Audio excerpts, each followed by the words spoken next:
Good morning बच्चों, आज हम फिर से हाजिर है एक नई वीडियो में एक नई टॉपिक के साथ। और आज हम चर्चा करेंगे नए इलाके में कविता के क्वेश्चन आंसर के बारे में, जिसके कवि हैं अरुण कमल। तो चलिए शुरू करते हैं। निम्नलिखित प्रश्नों के उत्तर दीजिए।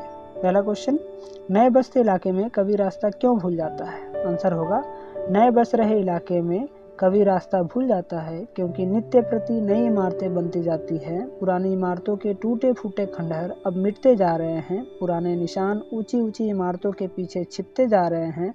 ऐसी स्थिति में कवि का भ्रमित हो जाना स्वाभाविक ही है। अगला क्वेश्चन, कविता में कौन कौन से पुराने निशानों का उल्लेख किया गया है? आंसर होगा, नए इलाके में कविता में पीपल का वृक्ष, ढहे हुए घर, जमीन का खाली टुकड़ा, बिना रंग वाले लोहे के फाटक जैसे पुराने निशानों का उल्लेख किया गया है। अगला क्वेश्चन, कवि एक घर पीछे या दो घर आगे क्यों चल देता है? आंसर होगा, कवि एक घर पीछे या दो घर आगे इसलिए चल देता है क्योंकि वे नित्य बन रही उन ऊंची ऊंची नई इमारतों के बीच अपने घर की एक मंजिली इमारत और उसके रंग विहीन लोहे के फाटक को नहीं ढूंढ पाते हैं। अगला क्वेश्चन, वसंत का गया पतझड़ और बैसाख का गया भादों को लौटा से क्या अभिप्राय है? आंसर होगा, इस वाक्य से कवि यह स्पष्ट करना चाहते हैं कि पतझड़ और वसंत के बीच की दूरी ज्यादा न होते हुए भी, अर्थात थोड़े से समय के बाद ही कवि के घर लौटने पर सब कुछ बदल गया है। पतझड़ के समान टूटते बिखरते घर जो कवि की स्मृति पटल पर छाए थे, वसंत तक फिर से नए और आकर्षक बन गए। बैसाख के मौसम में बादलों के छट जाने पर स्वच्छ आकाश की भांति शहर के जिस रूप को वे देख कर गए थे, भादों तक सब कुछ परिवर्तित हो गया था। अर्थात निर्माण और विनाश की प्रक्रिया समान रूप से चलती रहती है, कहीं भी कुछ भी स्थिर नहीं होता है। अगला क्वेश्चन, कवि ने इस कविता में समय की कमी की ओर क्यों इशारा किया है? आंसर होगा, कवि ने इस कविता में समय की कमी की ओर इशारा किया है क्योंकि परिवर्तन की परंपरा बड़ी तेज गति से आगे बढ़ती है। विनाश होते देर नहीं लगती कि निर्माण की प्रक्रिया आरंभ हो जाती है। कदाचित इस प्रसंग के द्वारा कवि ने जहां एक और मानव व्यवहार से दुखी विद्रोही प्रकृति का रूप प्रस्तुत किया है, वहीं दूसरी ओर मनुष्य की सृजनात्मक शक्ति की भी भरपूर प्रशंसा की है।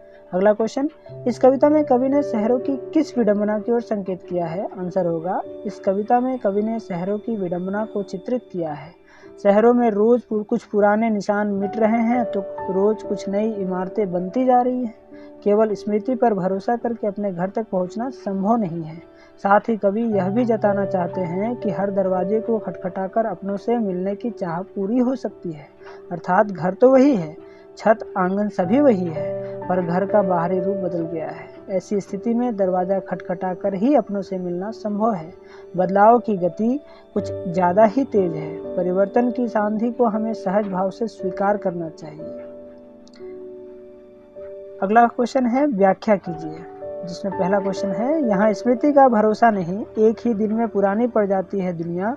आंसर होगा, इस पंक्ति के द्वारा कवि यानी अरुण कमल यह स्पष्ट करना चाहते हैं कि शहरों में नित्य नए निर्माण होते जा रहे हैं। पुरानी इमारतों के स्थान पर नई नई इमारतें बनती जा रही है। यहाँ नित्य नए परिवर्तन दिखाई देते हैं। पुरानी यादों के सहारे अपने बचपन का घर ढूंढ पाना संभव नहीं है। एक ही दिन में नगर के रूप रंग साज सज्जा में परिवर्तन आ जाता है। वे पुराने चिन्ह जो कभी खेलते कूदते घर पहुंचने में सहायक थे, आज वे घर का रास्ता ढूंढने में सहायक नहीं है, क्योंकि पीपल का वह पेड़, जमीन का खाली टुकड़ा, बिना रंग वाले लोहे का फाटक सब लुप्त हो चुके हैं। पेड़ ऊंची इमारतों के पीछे छिप गए हैं। अगला क्वेश्चन, समय बहुत कम है तुम्हारे पास, आ चला पानी ढहा आ रहा आकाश, शायद पुकार ले कोई पहचाना ऊपर से देखकर। आंसर होगा, इन पंक्तियों के द्वारा कवि अरुण कमल यह स्पष्ट करना चाहते हैं कि बदलाव की इस वेगवती धारा को अब किसी भी मूल्य पर रोका नहीं जा सकता है। परिवर्तन की स्थिति धरती को ढकती जा रही है। आकाश का रंग कुछ धूल भरी अंधियों के कारण मटमैला सा हो गया है, अतः लगता है मानो आसमान धरती पर गिरा चला आ रहा है। ऐसी विप्लवकारी स्थिति में कोई अपना ही सहारा दे सकता है।